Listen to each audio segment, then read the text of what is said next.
ದಕ್ಷಿಣ ಕನ್ನಡ ಜಿಲ್ಲಾಧಿಕಾರಿಗಳ ಅನುಮತಿಯ ಮೇರೆಗೆ ಬೋಂದಲ್ನ ಸರ್ಕಾರಿ ಬಾಲಕ ಬಾಲಮಂದಿರದ ಒಟ್ಟು 13 ಅನಾಥ ಮಕ್ಕಳನ್ನು ಪಿಲಿಕುಳ ನಿಸರ್ಗಧಾಮಕ್ಕೆ ಒಂದು ದಿನದ ಪ್ರವಾಸಕ್ಕೆ ಕರೆದುಕೊಂಡು ಹೋಗಲಾಯಿತು.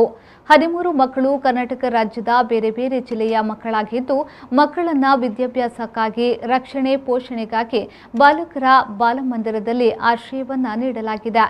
ಮಕ್ಕಳು 6 ರಿಂದ 17 ವರ್ಷದ ವಯಸ್ಸಿನವರಾಗಿದ್ದು, ಮಕ್ಕಳು ಅನಾಥರಾಗಿರುವುದರಿಂದ ರಜೆಯ ದಿನಗಳಲ್ಲಿ ಮಕ್ಕಳನ್ನ ಮನೆಗೆ ಕರೆದುಕೊಂಡು ಹೋಗುವವರು ಯಾರೂ ಇರುವುದಿಲ್ಲ. ಬಾಲಮಂದಿರದಲ್ಲಿ ಉಳಿದಿರುತ್ತಾರೆ. ಈ ಸಮಯದಲ್ಲಿ ಮಕ್ಕಳು ಮನೋರಂಜನೆಗಾಗಿ ಪ್ರವಾಸ ಕೈಗೊಳ್ಳಲು ಜಿಲ್ಲಾಧಿಕಾರಿಗಳನ್ನ ಕೇಳಿದಾಗ ಜಿಲ್ಲಾಧಿಕಾರಿಗಳೇ ಪ್ರವಾಸಕ್ಕೆ ಬೇಕಾದ ವಾಹನದ ವ್ಯವಸ್ಥೆಯನ್ನ ಮಾಡಿದ್ದಾರೆ.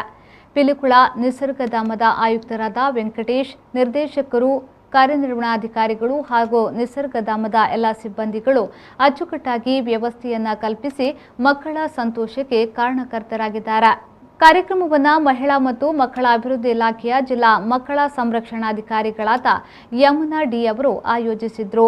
ಇವರಿಗೆ ಸಹಕಾರಿಯಾಗಿ ಮಕ್ಕಳನ್ನ ಕಾಳಜಿ ಮಾಡಲು ಜಿಲ್ಲಾ ಮಕ್ಕಳ ರಕ್ಷಣಾ ವಿಭಾಗದ ಸಿಬ್ಬಂದಿಗಳಾದ ಸಂಧ್ಯಾ, ಸೌಭಾಗ್ಯ, ಪ್ರತಿಮಾ, ದೀಕ್ಷಾ, ಅಧೀಕ್ಷಕರಾದ ಶ್ರೀಧರ್, ಕೌನ್ಸಿಲರ್ ಪ್ರತಿಮಾ, ರಕ್ಷಕರಾದ ತಾರನಾಥ್, ಗೀತಾ ಹಾಗೂ ಬಾಲಕರ ಬಾಲಮಂದಿರದ ಸಿಬ್ಬಂದಿಯವರು ಸಹಕರಿಸಿದ್ದಾರೆ.